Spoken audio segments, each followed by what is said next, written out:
Hey guys, we are in Santiago de Chile, spending the week here, and it's been an amazing time. And I wanted to check out the EV scene here.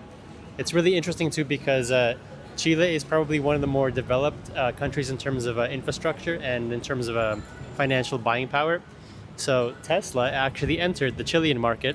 They entered in 2024, so last year.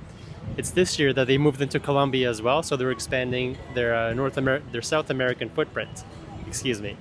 I've actually been exploring the streets of Santiago here this week, and there are quite a few EVs, not too many, but there are. Infrastructure is still a challenge. If you check out PlugShare, there's only a few charging locations.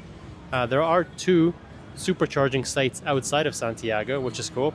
One of them is on the way to Viña, which is like a beach town, and the other one is kind of like north of the city. So infrastructure is coming along. There are also two showrooms, including this one in this upscale mall. There is a Cybertruck here on display, but this is unfortunately just here on display. The two primary EVs they sell here in Santiago are the Model 3 and the Model Y. So it turns out that the EV plug they chose here for Chile are CCS Type 2. So that's the same as the European one. So there's a Type 2 part at the bottom and then the two DC pins for fast charging below, which is very interesting. So I think a lot of South America goes kind of like follows European traditions, so it makes more sense. Also, like the voltage here is 220 volts versus the North American standard. Maybe that's what it's like. So why don't we follow me here? I'll show you what a typical Chilean Tesla showroom looks like. Cybertruck, imported or on display here from North America.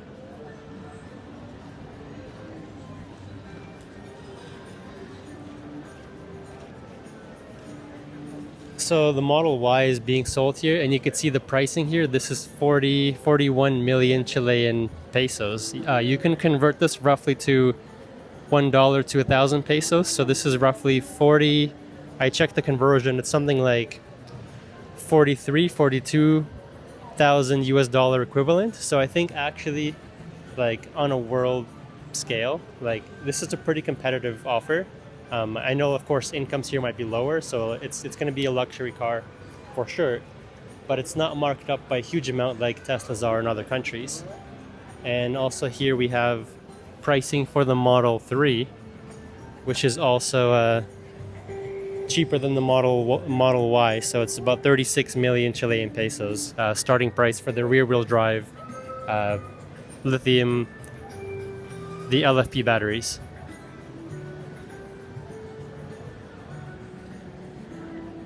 And let me show you the Model 3.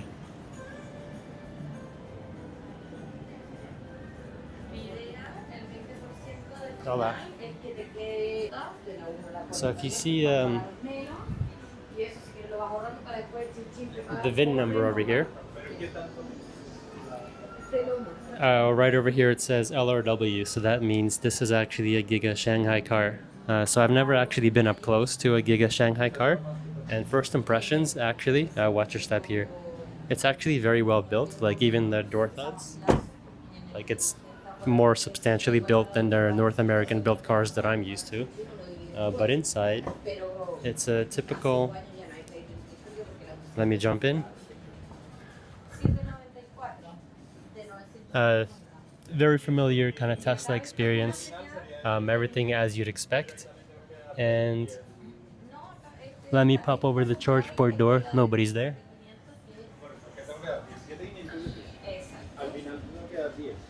Here is the European style CCS plug. But yeah, it is definitely a growing EV market here in Chile. What we've seen is, like, just walking the streets here, I've seen Volvos, EX30s. I've seen a few Chinese EVs too. Not so many as I'd expect. I've visited Peru and Argentina in prior years, and I've definitely seen a lot more Chinese automakers in those markets. Chile is preferring more European, American, and Japanese cars from my experience, but I think definitely there's a lot of excitement for Tesla and EVs in this market, and their Chilean energy grid is something like 70% renewable, so it makes a lot of sense to get a footprint here in Chile in South America. So that's been my first look at a Tesla showroom and the EV market in Chile. So thank you for watching. See you in the next one.